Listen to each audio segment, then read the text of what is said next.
Намален бројот на живородени и на починати во првиот квартал од годинава.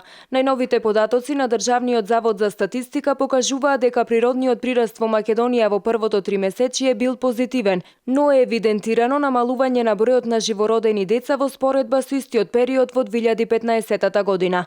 Во првиот квартал се родени 5537 деца, што е за 0,8% помалку од лани. Намалување од 7% е регистрирано и кај умрените лица, чиј број во првото тримесечие изнесувал 5495, а од нив 61 се умрени доенчиња. Природниот прираст е 42 лица, што значи дека за толку бројот на живородените деца е поголем од бројот на умрените лица.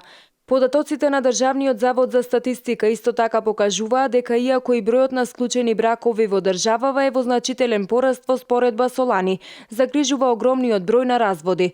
Во првото тримесечие од годинава биле склучени 2760 бракови, што е за 12,1% повеќе во однос на истиот период лани, соопшти Државниот завод за статистика. Од почетокот на годинава до крајот на март се евидентирани 664 разводи, што е зголемување од 20,5% во споредба со првиот квартал од 2015 година.